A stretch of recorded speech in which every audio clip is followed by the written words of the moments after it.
E as outras virgens dizendo: Senhor, Senhor, abre-nos a porta. E ele respondendo disse: Em verdade vos digo que não vos conheço. Vigiai, pois, porque não sabeis o dia e nem a hora em que o Filho do Homem há de vir. Querido Deus, esta é a tua palavra, Senhor.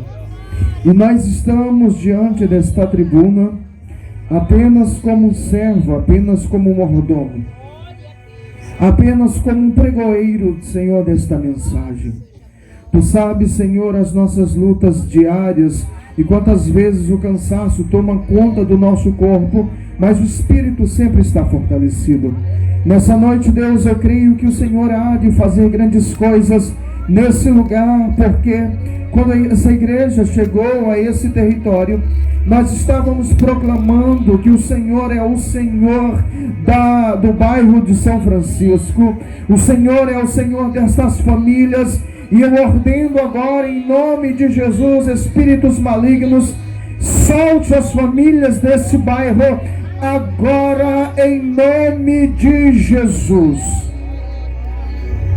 Senhor Jesus, nós cremos no teu poder, oh glória. Nós cremos no milagre que já está acontecendo, Pai. E eu digo em nome de Jesus, existem algumas pessoas que chegaram enfermas aqui. E eu digo, essa enfermidade, no nome de Jesus, caia por terra agora. Em nome de Jesus. Entidades que estão enganando esse jovem ou essa jovem nesse momento, saia no nome de Jesus. Deus, abra os céus essa noite, ou que o céu desça sobre essa igreja, ou que essa igreja seja arrebatada na glória que o Senhor há de derramar nesse lugar. Deus amado, eu já ouço barulhos de espadas em cima desse território, em cima desse arraial. Oh, glória! Meu Deus, louvado seja o teu nome. Fica conosco, permaneça conosco. A igreja diz amém. Os sinais já estão se cumprindo. A Bíblia Sagrada é linda, é perfeita.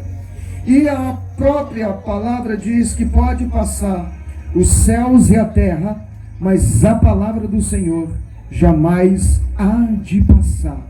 Ela vai se cumprir.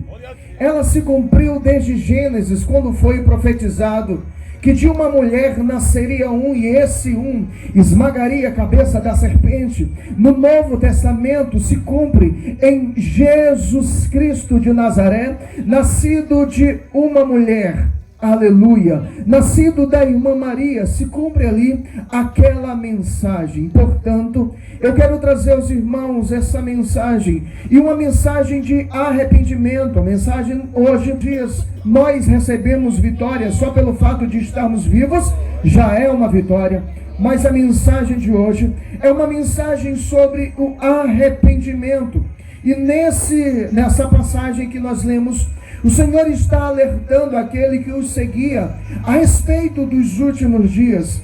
O principal propósito do diabo, meus irmãos, é matar, roubar e destruir, e levar as pessoas para o inferno. Deixa eu te falar uma coisa. Em breve, o dragão e a serpente e Satanás serão presos, serão lançados no inferno.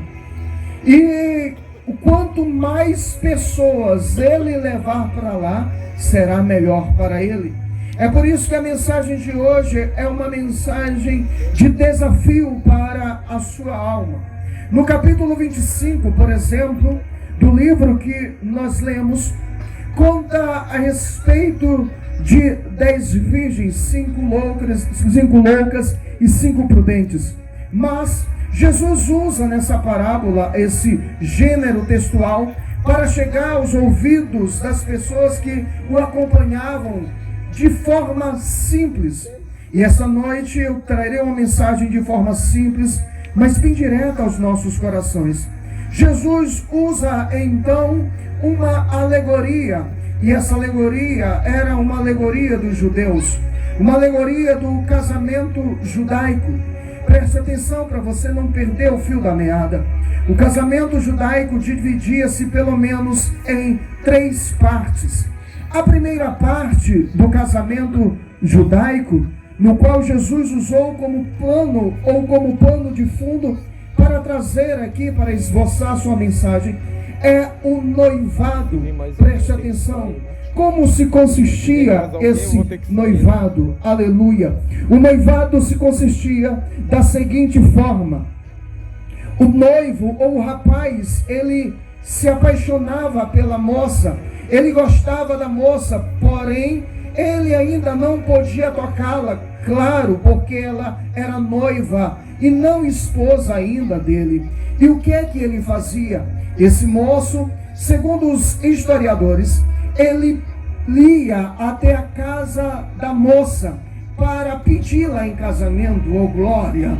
Ele ia à casa de seus pais e levava dotes para comprá-la. Ou seja, ele ia à casa dela não apenas para pedir, mas para comprá-la para si. E ele não levava apenas a sua presença, ele levava presentes, os melhores dotes ele levava para a família, para comprá-la, aleluia, para ganhá-la para si. E Jesus aqui, ele se apresenta como esse noivo. Você não entendeu? Jesus se apresenta como esse noivo. Como assim, irmão Mateus? Ele deixou a sua glória no céu, aleluia. Ele deixou o seu governo lá no céu, oh glória. E a palavra de Gênesis se cumpre nele. E ele desce à terra, não apenas como um humano, ele desce à terra como um noivo, aleluia. Deixa eu te falar, ele se despede de toda a sua glória para viver aquilo que nós vivemos hoje, para termos as mesmas vontades, para passar pelas mesmas tribulações. E ele veio para quê? Ele veio para comprar-nos, aleluia, comprar-nos para si. Ou seja, nós somos noiva do Cordeiro de Deus. Deixa eu te falar uma coisa. Na época, o noivo oferecia dotes, mas aqui Jesus se coloca não apenas como noivo que vai comprar a sua noiva, mas quando João olha para ele, antes de batizá-lo, ele diz assim: eis aí, oh glória, eis aí o Cordeiro de Deus que tira o pecado do mundo. Você não entendeu, você não foi comprado com prata nem ouro, oh glória, você foi comprado pelo sangue mais precioso que foi derramado lá na cruz do Calvário. O propósito do diabo, deixa eu te falar uma coisa, o propósito do diabo é te fazer pecar, é te fazer de cabeça baixa. Sabe por quê? Porque ele sabe o quanto você é precioso na presença de Deus, o quanto você é preciosa na casa de Deus, o quanto, glória. Quando Satanás caiu, era Lúcifer, o anjo de luz.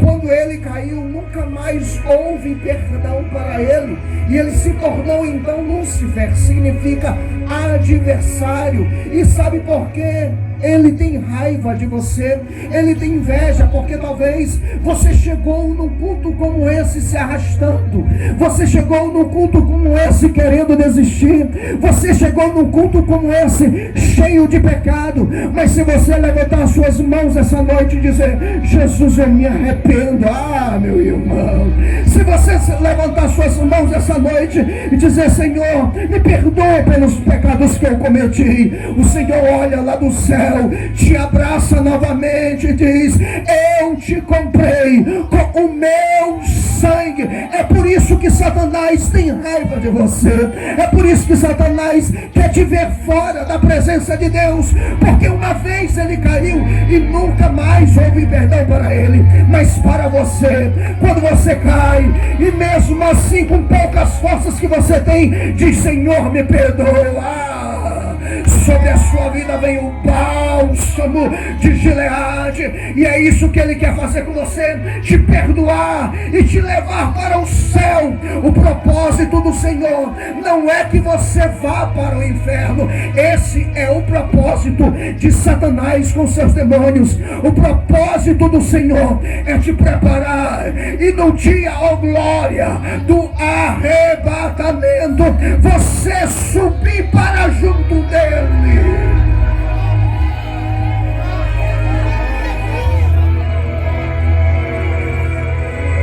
Você é noiva. Deixa eu te falar uma coisa, oh glória.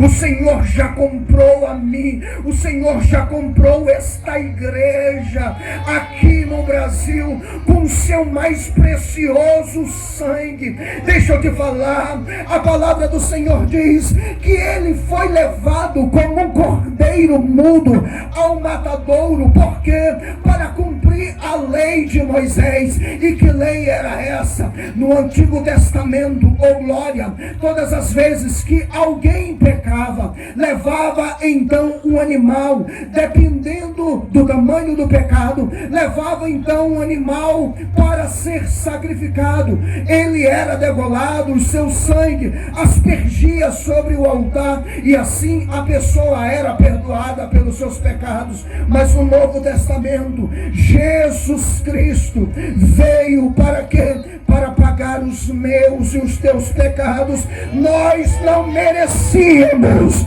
mas pela graça, segundo o apóstolo Paulo, pela graça sois salvos. Ah, glória a Deus. E isso não vem de vós, é dom de Deus, não pelas obras que nós fazemos, para que não nos gloriemos, mas foi por causa que Ele nos amou de tal maneira. João capítulo 3 versículo 16: porque Deus amou o mundo de tal maneira que entregou o seu Filho unigênito, para que todo aquele que nele crê não pereça, mas tenha a vida eterna. Ele sofreu no Getsemane, derramou o seu sangue precioso e foi levado ao Gólgota. E quando ele abre os seus braços e o penduram sobre aquele madeiro, ele diz assim: está, ou tetelestai em grego, está consumado. Sabe o que ele estava dizendo? Naquele momento o véu do templo se rasgou de alto a baixo, e ele diz: a partir de hoje vocês são comprados pelo meu sangue. Não é mais o sangue de um boi, não é mais o sangue de uma cabra, não é mais o sangue de uma pomba, é o sangue do Cordeiro de Deus. Você não entendeu ainda? Você é precioso, você é preciosa para Deus.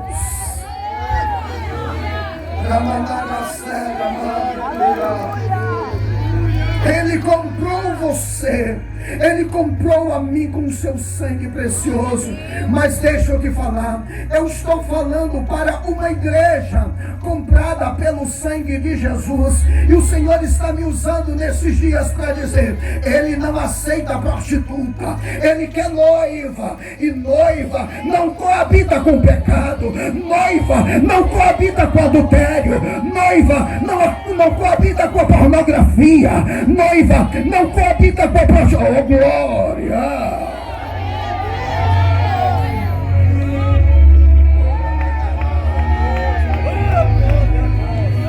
Ou você é ou você não é. Deixa eu te falar, só vai subir, a minha Bíblia diz que só vai subir os lavados no sangue do Cordeiro. A minha Bíblia também diz que quem é santo se santifique mais, quem é impuro que se suje mais. Deixa eu te falar uma coisa: se você é santo, o Senhor está te chamando essa noite. Se santifique, porque a trombeta vai soar. A trombeta vai soar. E quem vai subir não é quem tem um terno bonitinho, não é quem tem uma roupa bonitinha, não é quem vai para os cultos todo domingo, não é quem dá dízimo, é quem é fiel, é quem se santifica, é quem vive uma vida de verdade com Cristo Jesus. Deixa eu te falar uma coisa. Você noiva, você não é prostituta. Essa igreja é noiva do Cordeiro. Não é prostituta. Ele não aceita uma noiva adúltera. Ele não aceita uma noiva que se prostitui. Ou você é, ou glória. Ou você é, ou você não é. Mostra a tua cara. Deixa eu te falar uma coisa. Em breve, o trigo vai ser arrancado do joio, ou o joio vai ser arrancado do meio do trigo. Ou você é, ou você não é. Só vai subir quem é noiva. E quem é noiva se adorna. Quem é noiva limpa o seu vestido. Quem é noiva se purifica. Quem é noiva se perfuma com perfume suave, ou glória. Quem é noiva se prepara.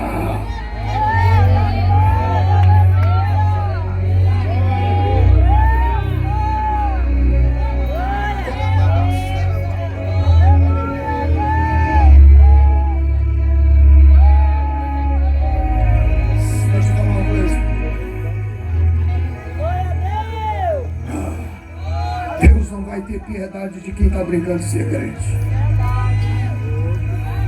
Deus não vai ter misericórdia, meus irmãos. Essa noite eu quero ser usado para você.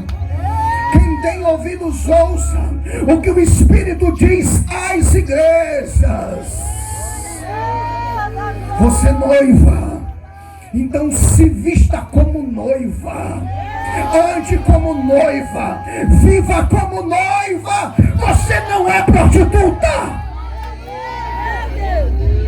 Viva uma vida de santificação, porque sem santidade ninguém verá a Deus. Essa noite o Senhor te trouxe aqui, e tem algumas pessoas me ouvindo que precisam se arrepender e voltar enquanto há tempo. Deixa eu te falar. Uma certa vez Nabucodonosor teve um sonho. Só que ele não sabia interpretar esse sonho. Chamou então os seus magos. Chamou então aquelas pessoas que entendiam sobre sonho. Nenhum deles soube da interpretação. Chama então quem? O irmão Daniel. E o irmão Daniel fala a respeito do sonho de Nabucodonosor. E que sonho era esse? Nabucodonosor sonha com uma estátua. E essa estátua tinha algumas partes. A cabeça de ouro, por exemplo. O peito, os braços de prata. O abdômen de bronze. Os pés, as pernas de ferro. E os pés misturados de ferro com barro. E o que isso quer dizer, com Mateus? Essa revelação do Antigo Testamento. Deixa eu te falar uma coisa.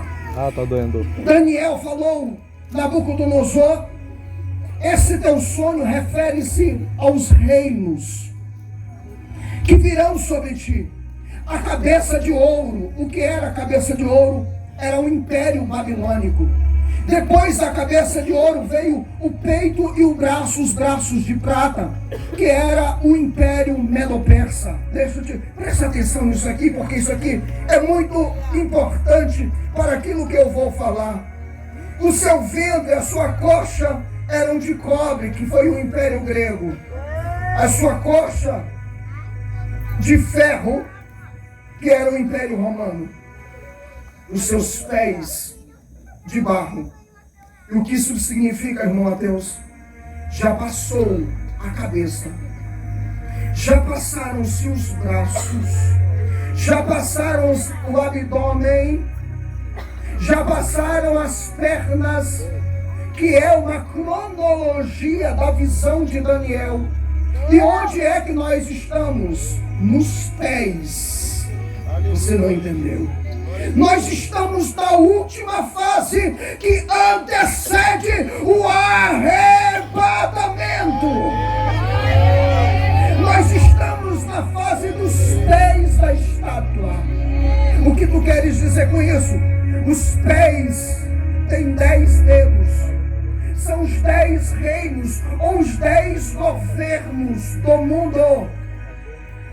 E esses governos estão imperando e estão se preparando para a nova ordem mundial. Talvez você já tenha ouvido falar de uma nova ordem mundial. E deixa eu te falar, essa nova ordem mundial traz então uma só moeda.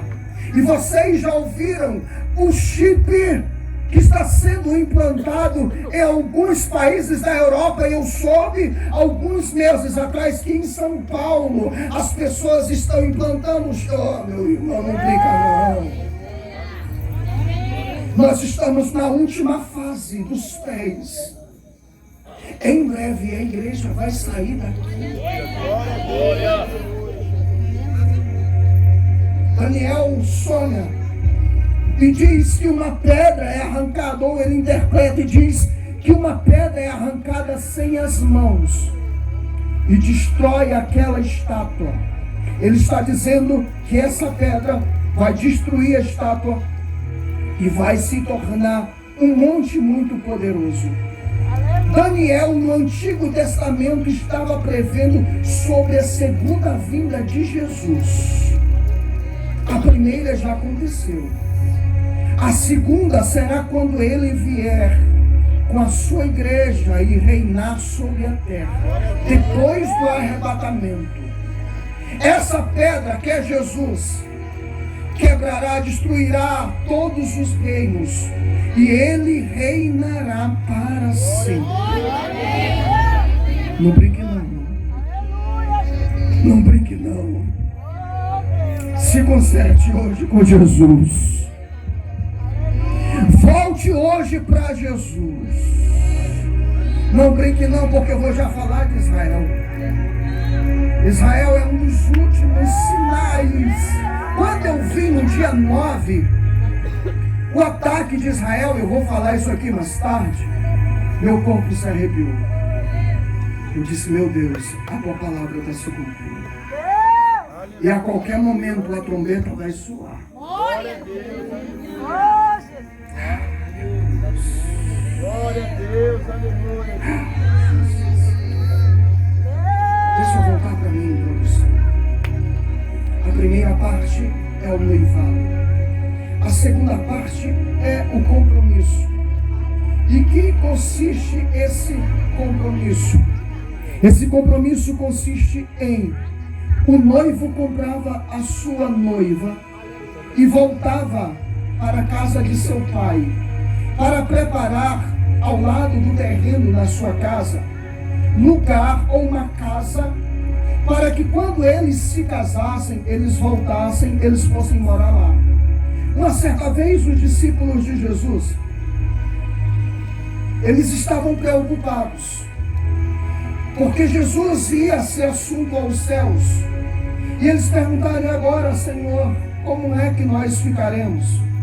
Aí o Senhor, em João capítulo 14, ele diz assim: não se turbe o vosso coração, credes em Deus, credes também em mim.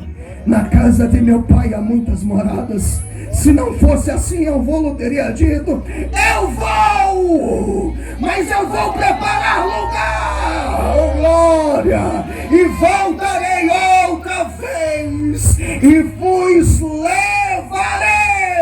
Deixa eu te falar uma coisa, você vai dar glória.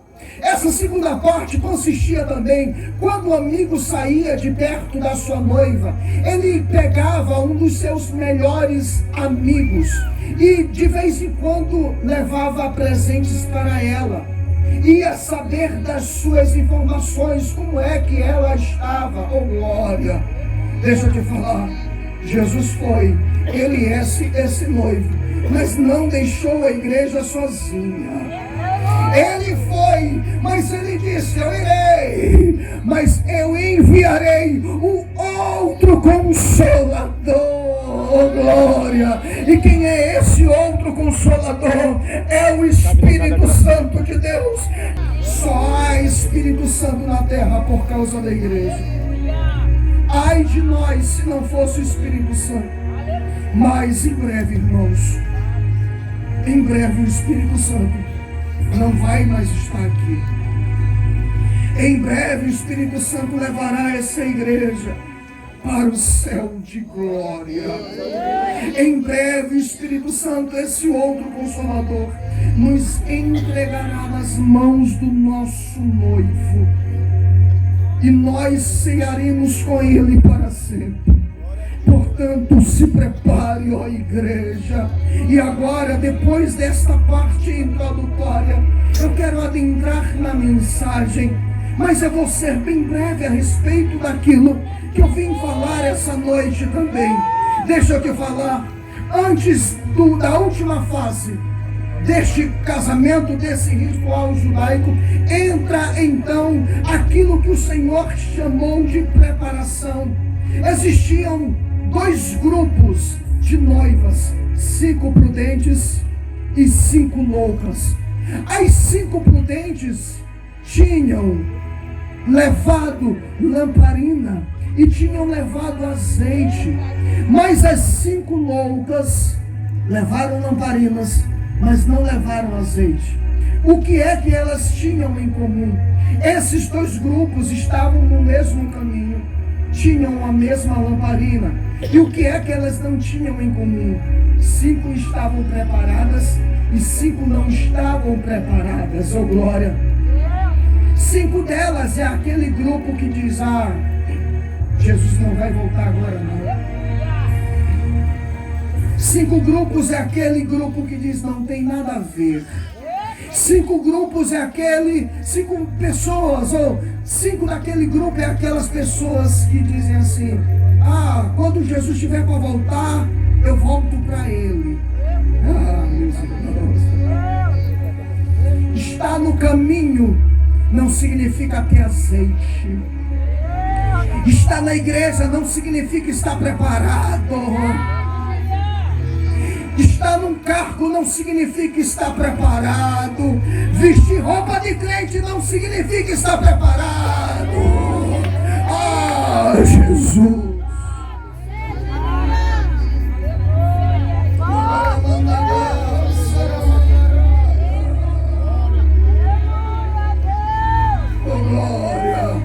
Elas tinham lamparina, mas tinham pouco azeite. E azeite na Bíblia refere-se à pessoa do Espírito Santo também. Sabe o que o Espírito Santo está nos dizendo esta noite? Tem gente que está na igreja, mas não tem mais comunhão. Oh glória! Tem gente que veste roupa de crente, mas em casa não ora mais. Em casa não lê mais a Bíblia. Tem gente que está na igreja, mas só vem para a igreja para receber vitória. Se não tiver vitória, ele volta sangrando para casa.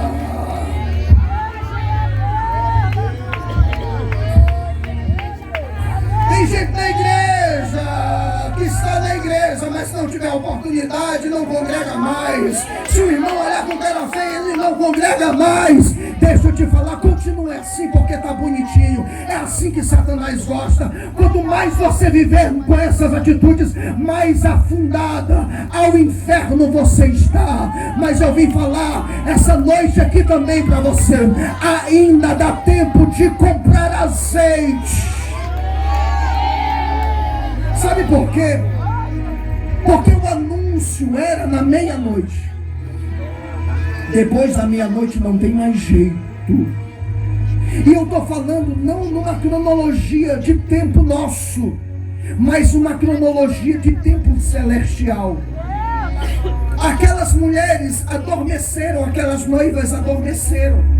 Mas alguém saiu gritando, e naquela época não tinha iluminação. Era por isso que elas precisavam de iluminação, para iluminar aonde elas passavam. E antes disso, alguém vinha, isso aqui é interessante, alguém vinha anunciar que o noivo já estava vindo. Você não está entendendo as cartas que João escreve às 7 igrejas. que estão na Ásia. Ao final da carta ele diz assim: quem tem ouvidos ouça o que o Espírito diz às igrejas. E é por isso que nós estamos essa noite aqui dizendo: te prepare antes da meia-noite, antes que ele volte, ainda dá tempo de comprar azeite. Antes que ele volte, ainda dá tempo de se santificar. Ainda dá tempo de encher essa lamparina. Ainda dá tempo de ser cheio da presença dele. Ainda dá tempo de voltar para o altar. Se eu fosse você, eu já viria correndo essa noite, porque nós não sabemos. Imagine se o arrebatamento for essa noite, e oxalá que fosse, eu seria o primeiro. Quem seria o segundo que subiria? Oh glória, oh glória.